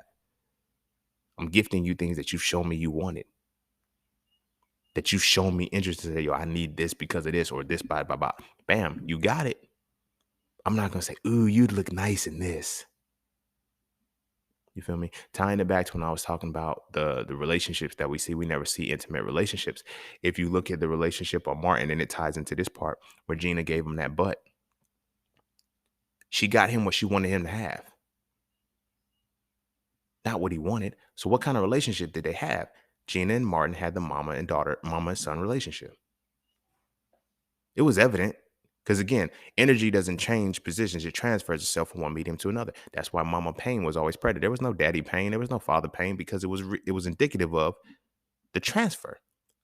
Remember the episode when, okay, so not only from the episode when he got sick, I mean, when he gave her the, Gina gave him the butt, and it was, you trying to control me, you trying to make me bougie like you trying to do all of these things, because it was a mother trying to curate a son. Polish the son. You're incompetent. You don't know no better. I got to be the one to guide you into this. Now, this is a relationship where we the same age now. You see what I'm saying? It's built like that. Look at the episode when he got sick. You feel me? He kept calling Gina at work. You need to come take. This is what they show us on TV. This is what they literally show us on TV. It's not many the parental structures that are equally yoked. You feel me? You had that. Oh, let me take that back because my wife and kids was good. My wife and kids was good. They were actually intimate with each other to the point where like they treated themselves as equal. But it's wild because they also got together out of high school. They had not been too far gone, educated up that highway. And, he was an entrepreneur, business owner. So there's other factors into why it worked for them to be intimate. But for the most part, when we look at the way the relationships play out, they're not intimate. They're either going to pick up the mother-son dynamic or the father-daughter dynamic. And there's a higher percentage for us to be a mother-son dynamic because it's going to be, look at most TV dads are slow. Or they're not necessarily slow, but the mother is the harder one, or she's going to be the one to focus. She's going to he's not competent enough to do anything but work.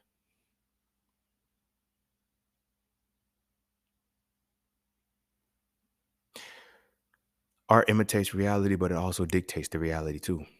So we can never forget that, and we have to always keep that in mind. When it comes to us being intimate as men, for me personally, I recommend y'all reading Soul Frail 3 because I break it down beautifully in that.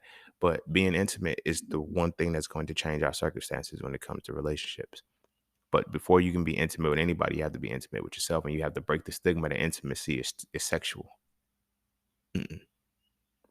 Intimacy, intimacy is the embrace of totality. Intimacy is when I can embrace the totality of a person. That's it. A person, a being, or whatever. I'm like intimately involved with this shit. Motherfuckers get intimate with video games. You feel me? We can get like, I got a homie who's a gamer. Well, he's not a homie no more, but I knew somebody who was a gamer, right? And he broke down why an Xbox controller was better than a PlayStation controller. He was intimately in. I'm like, nigga, X, the fucking the square button is like the Y, the triangle button is like, no, triangle is like the Y. I ain't play video games in a minute. And I'm a PlayStation player. So for me, it's just, I don't give a fuck about the control. He said, nah, but see, you gotta look about it like this. See, men have bigger hands. So PlayStation is like Xbox controller fits like this and it works like this. I'm like, wow, you really are intimate with that Xbox. You feel me? You are intimate with a gaming system, right? This is what it means to be intimate. You are fully immersed in this shit. Why can't you be fully immersed in yourself? Motherfuckers can tell you. Motherfuckers can tell you all day long, yo, this controller, this game, too. They can tell you every stat on 2K, what rating this person has. They are intimately involved with 2K. But you ask them about their BMI. You ask them about anything that is intimately who they are. They don't know. Oh, no, I don't like. Nobody should know you intimately more than you. That's why it's like when motherfuckers think they're gonna tell me about me. No, that's not right. No, that's what you interpreted off of our experience, and I get that, but that's not what this is. I'm gonna tell you what it is, and I'm gonna tell you why it affected you that way. And it's that you're not gonna tell me about me because I intimately know me. And you're not intimately involved with me. How the fuck do you know everything about me? No, you know everything about what I allowed you to see. And you try to build yourself off of that. Because we're behaving. Mm-mm. If you allow me to intimately be me and you see me in full, now I can let you be you. That's one of the biggest vices that I got to deal with. Motherfuckers are scared to be themselves because I open the door for people to be 100% free, but they got to go back out into the world who doesn't allow them to be that. It fucks with them. It fucks with them because it's like, damn, you feel me? For example, when it comes to talks about religion, like when I talk to women who are on the fence of religion, and it's like, but they got to go back into their family. So they'll go back and they'll tell, yeah, he just said this, that, and the third. And their family look like, oh, he just trying to brainwash you. No, I'm not trying to do shit to her. She's asking me these questions because she's on the fence and y'all can't give her the answers. And I'm telling her what my answers are. I'm not trying to convince her or anything. And I'm so intimate with this shit. I'm giving her resources, telling her where to go. And most times I'm using the actual books. I'm not using no random shit, like just making shit up. It's because I'm intimately entwined with everything that is in my mind. Because I'm intimately entwined with myself. So that means I have to be intimately entwined with the significant other that I'm involved with. Which means that in that intimacy, I have to fully be attentive and know, you know what I'm saying? Allow I have to allow this person to be themselves 100%. That's the only way I'm going to know them. But if I'm making them behave as my daughter, or if I'm making them behave as my mother, I'm only going to get the side of them that benefits me and not the side that benefits us through a collaborative effort to make our situation and the situation of those around us better.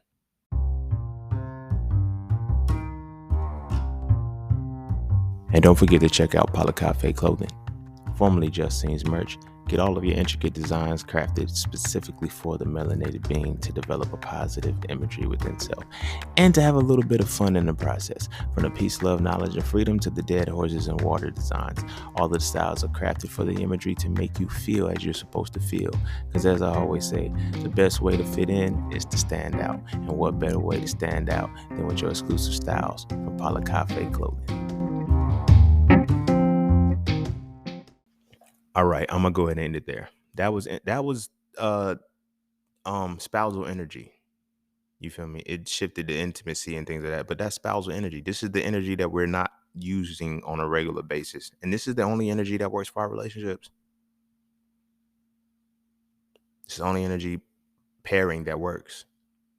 This is not to say you can have paternal and spousal and maternal and spousal for like, no. Spousal has to go with spousal. The maternal and the paternal are supposed to go together. The paternal, soror and the fraternal are supposed to go together. But when we start building relationships off the opposing and the opposites, it doesn't work. The only ones that are supposed to be in a lifelong relationship are the ones that are intimate. Because the intimate relationships are the ones that like people want to have the mother-son relationship or the father-daughter relationship for the remainder of their life. They think that's a good relationship. Oh, my grandma and my granddaddy, they did. Why you think Papa was a Rolling Stone? Why you think grandma 40, 50 years old and at least I got my kids? Because they were never intimate with each other. They was fucking, and then the sex eventually stops. See, the thing about it is like when you tie sex to intimacy, it gets old. When you think sex is being intimate, it gets old. Because intimacy is no like there's there what should make you want to what should make you want to fuck a motherfucker is not just because you're horny, but because this motherfucker has they live a certain reality that makes you want to think about it. If they live a certain life that makes you want to create something with them. People don't realize how like being celibate, let me see that. Like practicing celibacy, let me see that. But a lot of people don't, they'll never get to that point of seeing that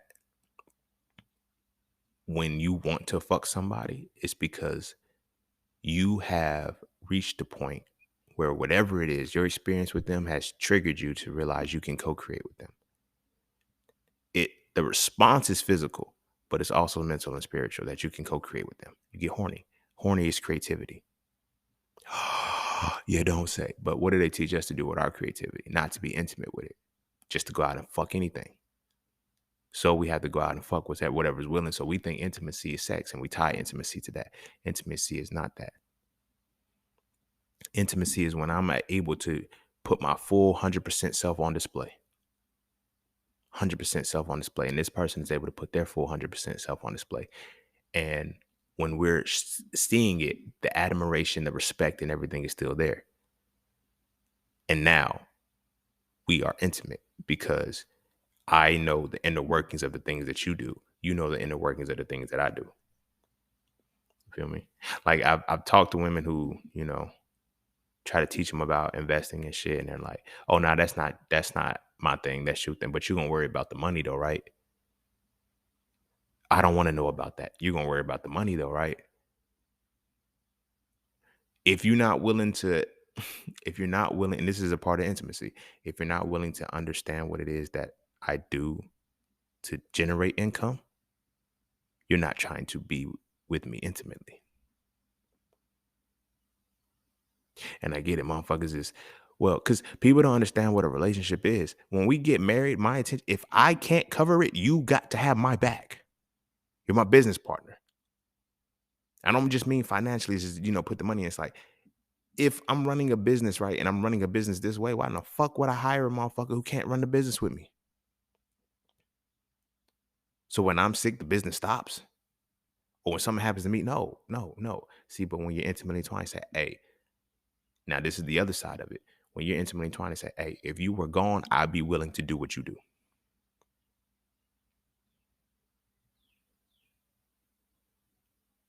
Fuck, I'm gonna have to find another replacement, or I could like, no, if you were gone, I can do what you do for me. That's how you know you can be intimate with somebody. Because when you're gone, I can fulfill, I can give myself whatever you are giving me fully. Because, and then vice versa, I know what it is that I need fully because of what you give to me. But that's because both of us have 100% of ourselves on display. You know how many motherfuckers is literally married because they only know 20% of a motherfucker? I know what you work. I know where you work. I know what you do for a living. I know your favorite color. I know what your favorite food is. Know when your birthday is. Simple, basic shit. That's not intimacy. That's interrogation. That's a checklist. Like, intimacy is, why is this your favorite color? I never forget why your favorite. I'll never forget your favorite color if I know why it became your favorite color. I'll never forget your favorite food if I know why it became your favorite food. You feel me? Anybody who's read Hitting It Raw, you know that at one point in time, my favorite food was green chili chicken enchiladas, and now my favorite food is mangoes. Right? Y'all are intimately entwined with me. It ain't got nothing to do with sex. Ain't got nothing to do with that. I was able to put my whole self on display. So now, when I say I like mangoes, oh, we know why you fuck with mangoes. Because you put that in the book and you was intimate with us and this shit. Like, there's a lot of things. This is one of the downfalls of this podcast shit. There's like over the last couple of years, there's been women who shot their shot based off of, oh, I feel like I know you. No, you don't. I gave you some content in a podcast to tell an experience. That's, you know how many more experiences I have in this life that's like just never came up as a podcast episode because that's not the direction it had to go. Like, no, you know a glimpse of me. This is not you're not intimately entwined with me, but even still, by that same token, if that is the case, because I'm very transparent and open, that means that it further elucidates when I say, yo, you got to make me like you back. Women don't feel like they got to make a man like them back simply because they have vagina. See, they want to give up patriarchy when it's detrimental to them, but they want to keep it when it's beneficial. You feel what I'm saying? Like, no, it can't work both ways. Either you give it up or you don't, or you shut the fuck up. You feel me? But when we start to look at intimacy being, sex and all that, like we can't limit it to that. Because now when I start talking about shit that's like out of your comfort, it's gonna feel like you're stupid. I know people right now, I got the utmost respect for them and shit. But it's like, they're like, yo, you so smart, you so woke. And I feel like who said you gotta do, like, this is me. That's one of the biggest hiccups with intimacy. You feel like you have to compare yourself to that. See, because we're such in a competitive, this is why our relationships really don't work. We're in a competitive nature society, not a collaborative nature society. So when you see somebody who may have more information than you or may do certain things, you try to compete with them and catch up rather than saying, hey, let me collaborate. You already have this resource, and I know that I could put that resource with this resource and we can work together. But no, you got to compete. You got to compete. That's what it is. You have to compete. And so when you're in a relationship, you can't compete when you're intimate. You feel me? Intimacy and competition don't go together, but somehow we're competing in relationships trying to get intimacy. What? That's how we know that intimacy has really been reduced to sensuality and sex. Because we would be able to collaborate if we were truly intimate. So much so that I can collaborate without you even being there. That's what intimacy really is. If I get you something and you don't like it, now I'm on, oh, it's the thought that counts. Whose thought? What's supposed to count? Mine or yours? Your thought, because you're supposed to be intimately entwined with me to where when you got me this or you got this, it's because you thought of me. You didn't think about what you wanted me to have. You thought about what I needed to have. You see what I'm saying? If I'm not showing you that I need something, why would you get it? You feel me? You got to understand people's mindsets and how people are intimately woven in it, whether you can be intimately woven with them or not. Equally yoked is not, we believe the same. It's like mind, like body, like soul. You feel me? I don't want to have to get with somebody who I have to constantly remind, yo, it's time to work out. You feel me? But I also don't want to get with somebody who's like, yo, if I miss the work that day, oh, you slacking this and third. I don't need that. You feel me? But I know what lifestyle that I live. And I know what life I live and who I am. So I have to be able to connect with you intimately on that. I'm not turning any of this shit down. You feel me? Because now intimately, I can be with you intimately. Like, this is what I always tell people. Stop worrying about who you can take home and worry about who you can go home to. I don't give a fuck about if my family's going to like you or anything. Like, when it's all said and done, can I intimately come home to you and be me? I don't have to hide. I don't have to do any of this shit. I don't have to go and get away from you for like my me time and shit like that. Some people need me time. Men too. Some people need me time only because they are not intimately involved with people. If you're intimately involved with people, that means you're always putting you on display. So you'll never need me time because you is always on the front. You're not behaving a way that makes these people comfortable. That's why we need me times, because in the behaviors and shit that we're putting on, we have to go back into solitude and recharge as ourselves. What happens when you don't have to recharge as yourself because yourself shows up? Now, every space that you come in, you're supposed to be there. You can be intimately woven into those spaces because I'm supposed to be there because I know me and I know where I am.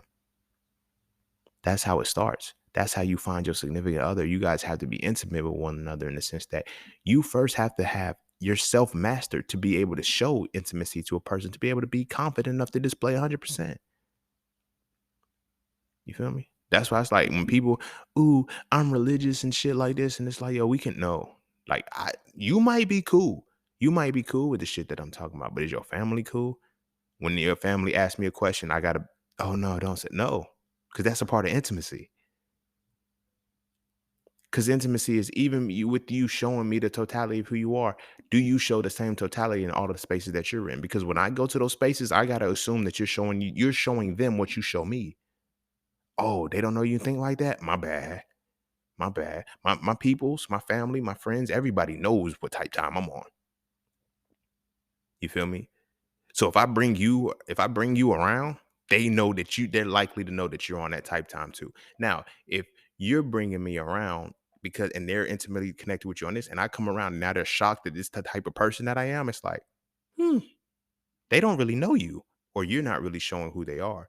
Now our relationship is going to be totally different because it's like that means I give you the free reign to be yourself, but you don't even feel confident enough to be your free self all the time. So that's going to turn into a relationship of dependability, and it's going to turn into a crutch. I know because I've seen it.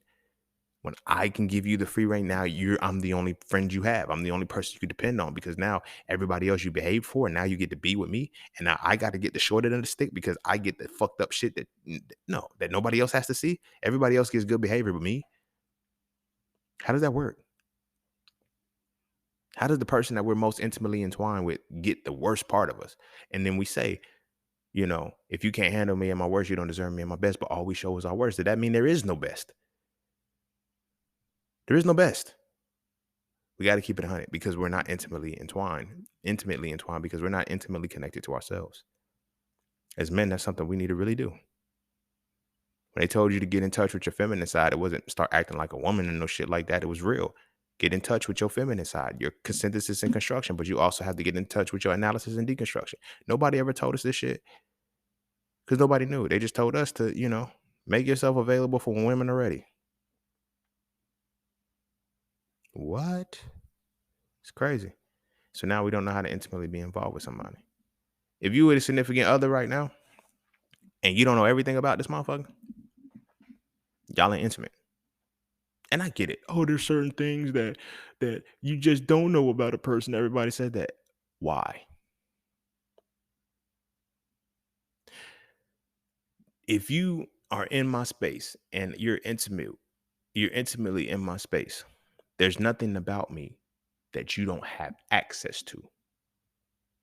Whether I've made it available to you or not, that's a whole different story. But there's nothing, if you decide, hey, I thought about this, ask this question. Like, I'm real transparent. I've had women ask me some questions that just like, they're like, you answered. Yeah, you asked. I don't have nothing. I'm not gonna certain information I don't think to volunteer because it's like, why the fuck would you just say that? I don't know. I don't know where that come from. But in that, it's like I'm not gonna now, how much information has somebody kept from you? Because now I can't be intimate because I'm intimidated by myself, or I'm afraid of what you're gonna. Nah, this is what it was. Like, you know what I'm saying? I share some of my. I share some of my. I've already shared like my deepest burdens and pains with people. Like that shit don't like it don't bother me. You feel me? Like when I hear people say certain, they're like, "Yo, you say that shit so matter of factly." Like, no, it's not that I'm proud of the shit, but I'm not ashamed either. When you are intimately yourself, you don't have to pick. When you are intimate with yourself and you are truly aware of everything and the dynamics of who you are, you don't have to always be good. You don't have to always display the good, but you make peace with them. I may not be ashamed of the things that I've done, but I'm also not proud of it. But I'm also not ashamed either. Like it's events that happen in my life. When you get to that point of there is no shame or pride in the things that I've said, which means if you cannot if you don't become prideful and you're not ashamed of the things you did, that means the feelings that triggered that they don't affect you either. You feel me? So when people be like, "Yo, how do you just come out and say that shit?" It's like, "Yo, you will be side. I'm not ashamed of what I said. I'm not ashamed of what I did. Nobody's gonna make me feel that way." But that's because I'm intimately entwined with myself. Now, when I'm intimately entwined with somebody else, now I can give that information. You ask me the question, I give you that. Now, I don't know if you're intimately entwined with me by how you respond to it. Because now if what I say causes a red flag, now it's like you got to do, all right, cool. That's cool. I ain't gonna knock it. These are your standards. This is what you do. I respect that. But at the same time, with it being a red flag for you means that there's if if I if the fact that it's a red flag, but you would not have known that this was possible if I wouldn't have said anything, that's not a me problem. You see what I'm saying? Like if we have a conversation and I just happen to bring up cheating or something. If we're having a conversation and it's like, yo, I cheated back when I was 15 years old or some shit. Now that raises a red flag. But prior to that, I had done nothing that would even put the inkling in your mind that I would cheat on you. That's not a me problem. It's a you problem. You feel me? Which now changes the intimacy because, like, how can you be intimate with somebody who can't be intimate with themselves enough to be honest with themselves enough to know that this is a problem for me because of this situation? I haven't even healed the necessary things that I need to heal. So people often think that when you allow them an open space to be themselves, is you allow me an open space to vent my pain. No, that's not all. No, that's not what it is. But that's all people know is their pain. So they think they are their pain. Personal identity shit, solar plexus chakra, right? So as men going forward, y'all ain't gotta listen, but tap into your spousal energy when you connect making relationships. Understand, y'all know whether or not y'all putting on a cape or not, or whether y'all allowing the cape to be put on for you. You feel me? But when you step into that intimate space, that's when you have simultaneously merged the paternal and the fraternal into that balance to where it's like, I don't have to, you feel me? Now you can, now I can be this for you without you having to be certain things for me. Now I can be like, I can be your man. You feel me? Not your son and not your father. I can be your man. Those are three different relationships. And those are relationships that we don't see because growing up, you don't see that in the home. Whether you physically don't see it in the home because there is no father there, and you know what I'm saying, or in the home, they hide the intimacy. You might see them hold hands, you might see little shit like a slap on the booty or kiss or anything, but you don't see the intimacy of how do we collaborate and solve these problems. When things are bothering you, what do you think? When things are bothering me, what do I think? Or do I only know yelling? Do I only know arguing? Do I only know how to hear to respond, but do I know how to listen to solve the problem? All of these things are intimate connections, connections that we're never taught to have because we're taught from bullshit on what a relationship is supposed to be. Fuck bitches, get money. You feel me? And to translate that way. But I'm gonna go in there. Go kiss your babies. Make sure they eat their vegetables. And our sons, no better time to start than early. There's three separate types of energy. You can see the energy that they exhibit right now. We can start maturing them into their intimate energy, but to get to their intimate energy, they need to learn how to be themselves, which means there's things that you're gonna have to guide them into, the right intelligence, the tree of life. Certain things are gonna have to be done as a parent to guide the child into where they need to go. And in this guidance, that child, our boys can grow into the intimate side. So they're not, oh, I have to create the mother-son relationship or I have to create the father-daughter relationship. No, I have to create a man and woman relationship. It's low key why they're telling you that, men and women are social constructs or whatever the case may be. But, I have to create the man and woman construct based off of our intimacy. Based off of our intimacy. And our sons need to be able to be intimate. Not over sexualized. We've been over sexualized for a long time. But we need to learn how to be intimately involved with things. This is everything. This is our people. This is ourselves. This is our toys. This is everything. When we start, watch a child. When children get quiet playing with shit, especially boys. You ever seen a boy take something apart for nothing? You're like, why did you do that? Now he can't put it back together, but he took it apart. Analysis and deconstruction. His masculinity kicked in and he was trying to intimately involve himself with his toy. Didn't even catch it, did you? Because it was so innate. Just got frustrated and got mad at him because he broke a toy. So you thought he analyzed and deconstructed this toy. Now he's missing the synthesis and constructive faculty to put it back together.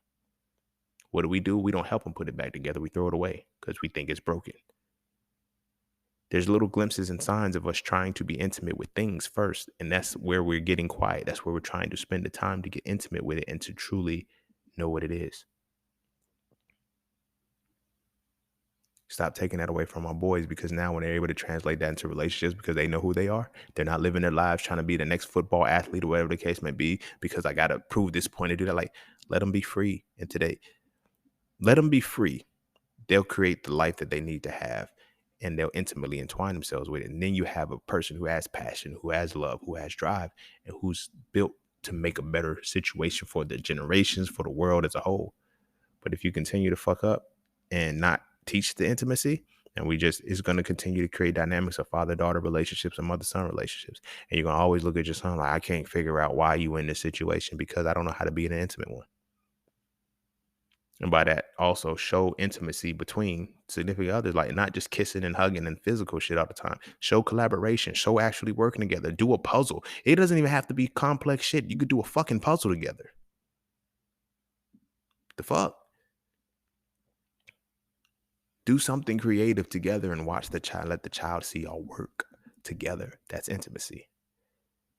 And then he knows naturally how to work together with somebody. But until that, it's just gonna be two motherfuckers competing for the head of the house. You feel me? But anywho, go kiss your babies and make sure they eat their vegetables. And I'm gonna see y'all on the next one. Peace, love, knowledge, and freedom. I'm out.